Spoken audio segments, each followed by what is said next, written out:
Fala galera, sejam bem-vindos a mais um vídeo no canal e hoje, mais um react com todas as informações da vitória do São Paulo para cima do Atlético Paranaense. Então, para não perder nada, já se inscreve no canal, deixe o seu like e vamos ao vídeo. Os gols dessa vitória do São Paulo por 2-1, Elton, no estádio do Morumbi. Um grande público, como sempre, o São Paulo como mandante no seu estádio e consegue uma vitória importante para o tricolor e, olha, perigosíssima para o torcedor do Atlético Paranaense que continua na zona do rebaixamento, Elton. Pois é, Abel, foi criada uma rivalidade nessa reta final de campeonato, rivalidade por uma vaga no G4, né? São Paulo e Internacional estão brigando aí ponto a ponto por essa quarta posição.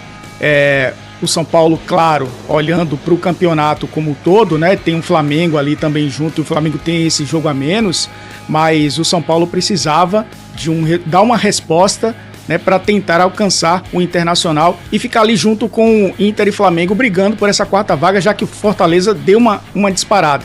E foi um São Paulo que enfrentou um Atlético que mudou um pouco a formação, né? O Lúcio mudou a forma do time jogar, era necessário que isso acontecesse, o time passou a jogar agora com a linha de 4, jogando no 4-3-3, passou a ser uma equipe que ocupava mais o campo de ataque. O São Paulo teve muitas dificuldades para fazer suas transições rápidas com o Ferreirinha e o Lucas Moura. Foi um primeiro tempo até um pouco mais equilibrado, né, do que o segundo. Apesar da posse de bola do São Paulo ter sido realmente uma posse de bola muito alta, quase 85%, mas apenas 3 finalizações. E aí o jogo começou a se desenrolar a partir do segundo tempo, né, quando os gols acabaram saindo. E o André Silva, na reta final, acabou sendo o herói de uma vitória importantíssima para o São Paulo e de uma derrota, mais uma derrota dura para o Atlético Paranaense, que se afunda na zona de rebaixamento. Tinha esperança ali com o Julimar, como a gente está vendo aí, né, Abel? Mas no penúltimo minuto do tempo regulamentar, o André Silva colocou o São Paulo como uma vitória importantíssima nessa briga pelas 4 primeiras colocações. É verdade, o André Silva que entrou aos 41 ali do segundo tempo, 3 minutos depois, acabou sendo decisivo, né? Substituiu o Caleri. Aí o gol. Diga. Não, esse é o gol. Na reta final ele já, como centroavante ali junto com o Luciano, acabou fazendo mais um gol importante, né? Tem feito poucos gols o André Silva, mas entrado em momentos cruciais e contribuído com o ataque do São Paulo. Exatamente, você destacava agora há pouco essa briga aí pelas primeiras posições, o Internacional 59, o São Paulo 57, continua essa briga aí para ver quem termina no G4 nesse Campeonato Brasileiro. Tela no nosso Sport Center, retorno ao Morumbis, números de São Paulo e Atlético Paranaense, posse de bola muito maior do São Paulo, quase 80%, né? 21 do Furacão, 586 passes completados contra 116. O São Paulo com números muito melhores, maiores que do Atlético Paranaense, também nas finalizações no alvo, ali um pouco mais de equilíbrio, 3-2, mas as grandes chances mostram aí essa superioridade tricolor nesse jogo de hoje, Elton. E olhando para a escalação do São Paulo, que o Zubeldia queria colocar em campo para enfrentar esse Atlético, foi um time que teve uma novidade, né, Abel? O Sabino, uma espécie de lateral esquerdo ali, um zagueiro pela esquerda, né? Quase um sistema de 3 zagueiros para o Igor Vinícius ter um pouco mais de liberdade. Prendeu um pouco também o lado esquerdo do São Paulo, e aí o Eric teve dificuldades, o Praxedes teve dificuldades ali para jogar pelo lado esquerdo da defesa do São Paulo, ataque do Atlético, e o São Paulo liberou um pouco mais o Igor Vinícius, o Marcos Antônio também, né, tendo um pouco mais de liberdade, porque o Luiz Gustavo foi esse primeiro volante, e era um time muito rápido do meio para frente, né, com o Lucas Moura, com o Luciano, com o Ferreirinha, a movimentação do Caleri, e como eu falei, teve muita posse de bola, mas sentiu muitas dificuldades, perdeu o Luiz Gustavo muito cedo, né? Acabou se lesionando, aí entrou o Lisiero, que tem uma característica diferente, né? Também um cara que aparece um pouco mais à frente, e foi o São Paulo que conseguiu no primeiro tempo, apesar das 3 finalizações apenas na primeira etapa, ter mais a bola e incomodar mais o Atlético, que jogou realmente, mesmo mudando a formação, né? Tendo o Esquivel e o Godoy 2 laterais, e não dois alas, como vinham jogando o Canóbio, muitas vezes o Eric também fazendo essa função. Foi um time um pouco mais leve, mas também sentiu muitas dificuldades com essa posse de bola excessiva do São Paulo no seu campo de defesa. Mas aí o jogo se desenrolou mais no segundo tempo, com algumas novidades que eu acho que a grande história, além da vitória do São Paulo, né, Abel? A volta do Alisson. O Alisson entrou ali... O Zubeldia manteve o time, né, com exceção da entrada do Lisieiro, até quase os 35 do segundo tempo. E aí quando ele colocou o Alisson, ele colocou o Wellington Rato, o time ficou mais leve também, e mais descansado, né? O Jamal Lewis entrou no lugar do Alan Franco, e aí o time teve ali um lateral, né, para tentar desafogar também o outro lado, tendo dois laterais de origem para sufocar o Atlético, e a entrada do André Silva no lugar do Calheri, que acabou marcando o gol.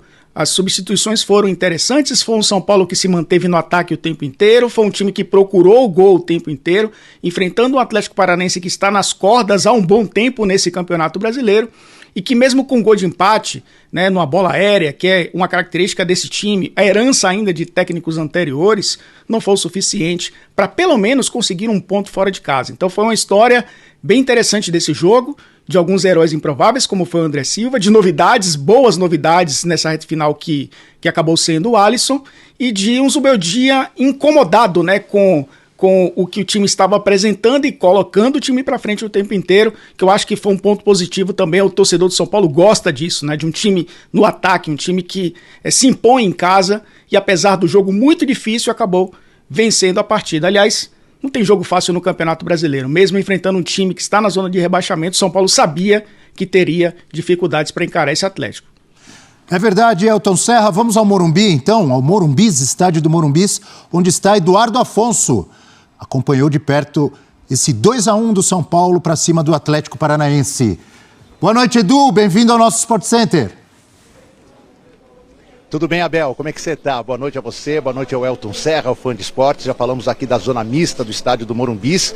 34.777 torcedores acompanharam essa vitória difícil. Estava acompanhando os comentários aqui do Elton Serra, resumindo exatamente o que aconteceu. Um jogo que foi muito mais difícil do que se previa, mesmo com o Atlético Paranaense na zona de rebaixamento, e agora caiu mais um pouco, foi para a 18ª colocação. Um jogo a menos, é verdade. Se vencer esse jogo a menos, que será no dia 16 contra o Atlético Mineiro em casa, ele sai da zona de rebaixamento, mas precisa vencer o Galo para conseguir sair, e com muitos desfalques. O Furacão chegou aqui sem Canóbio, Madison e também o jogador Coelho, o Coelho suspenso, sem ainda o Fernandinho e o Thiago Heleno, que ficaram em Curitiba fazendo uma preparação física especial, e sem outros atletas menos importantes ou de menos repercussão, mas eram 8 jogadores no total, quase todos eles titulares, que não tiveram condição de jogar contra o São Paulo. O Nicão não jogou por questões contratuais também. E esse Atlético, digamos assim, misturado com muitos atletas que nem vinham sendo titulares, deu um trabalho danado para o São Paulo.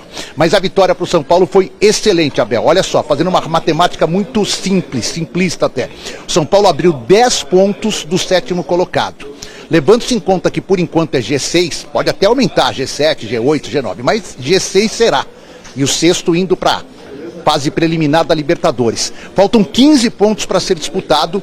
Para o São Paulo perder essa 6ª colocação, para quem vem atrás, muito distante, Cruzeiro, Bahia, que caiu de produção, até o Atlético Mineiro, que tem jogo a menos, se recuperar, é muito difícil. Então o São Paulo com os 6 pontos conquistados na semana, 3 em Salvador contra o Bahia, e os 3 hoje difíceis contra o Atlético Paranaense, quase que carimba sua presença na Libertadores. Resta saber se na fase preliminar ou se na fase de grupos. Ele pode ir para a fase de grupos por títulos de Flamengo e também de Botafogo na Libertadores e na Copa do Brasil, porque aí o 6º colocado vai para a fase de grupos, ou só o título do Flamengo e ele se recuperar uma posição, pode levar só o título do Botafogo sem ser o título do Flamengo. Se ele terminar entre os 5, se um dos dois ganhar um título, ele também vai para a fase de grupos. Bem, o Zubeldia está muito fortalecido depois de momentos assim tensos há mais ou menos 3 semanas, desde aquele resultado ruim contra o Cuiabá, derrota por 2-0, e a única, digamos assim, baixa na partida foi o Luiz Gustavo. Ele teve uma torção de tornozelo, mas o que tirou ele realmente ainda no primeiro tempo foi uma paulistinha, estava doendo demais, incomodando demais. São Paulo vai ter um grande tempo agora, só joga daqui a 15 dias contra o Red Bull Bragantino em Bragança, então haverá tempo suficiente para que o Luiz Gustavo se recupere. Alguns jogadores vão a partir de amanhã servir suas seleções. O Jamal Lewis, que fez a assistência do gol da vitória, o Bobadilha, que não tem sido aproveitado pelo técnico São Paulino, e o Ferrarese, que também é jogador reserva hoje do São Paulo. Esses 3 ficam fora durante esse trabalho que o Zubeldia vai ter para descansar o elenco e para aproveitar melhor o elenco. E a última grande notícia, para mim a principal notícia: Alisson jogou os minutos finais, é verdade, mas para quem tinha previsão de ficar fora do futebol entre 150 e 180 dias, 5 ou 6 meses, com retorno inicial previsto já no Paulistão do ano que vem, estar jogando com menos de 120 dias uma partida do Campeonato Brasileiro é uma vitória importantíssima dele como jogador e do departamento médico do São Paulo, dos fisioterapeutas, fisiologistas e todos aqueles que o ajudaram a se recuperar dessa grave lesão. Abel. É isso aí, galera. Só notícia boa pro Tricolor. O Tricolor agora consegue uma vantagem muito boa, não é verdade? Consegue avançar e, é claro, continuar lutando. E agora é aguardar. É noite de comemoração, noite de festa pro Tricolor e pra torcida. E eu gostaria de saber a sua opinião. Deixa aqui nos comentários, na sua opinião, qual foi o lance mais bonito em jogo. E, é claro, qual foi a maior dificuldade do São Paulo nessa partida? Porque nós vimos o São Paulo esteve o tempo todo ali com mais posse de bola, trocando mais passes, fazendo muito mais, mas ainda assim o Atlético Paranaense conseguiu fazer aquela pirraça, conseguiu tomar a bola, conseguiu fazer jogada, conseguiu levar ali um sustinho até o gol, mas o São Paulo conseguiu reverter tudo isso. E eu gostaria de saber a sua opinião. Qual foi a maior dificuldade do Tricolor nessa partida? Zubeldia tem melhorado muito e ajudado o time inteiro, não é verdade? Tirou o São Paulo de um histórico muito ruim que estava tendo e agora continua levando o São Paulo para cima. Eu quero agradecer a todos vocês e você já sabe, todas as notícias do Tricolor você encontra aqui no canal. Então já se inscreve, deixe o seu like, clique no sininho, ative as notificações e seja avisado sempre que sair vídeos novos aqui do canal. Obrigado a todos e eu te vejo no próximo vídeo. Valeu, fui!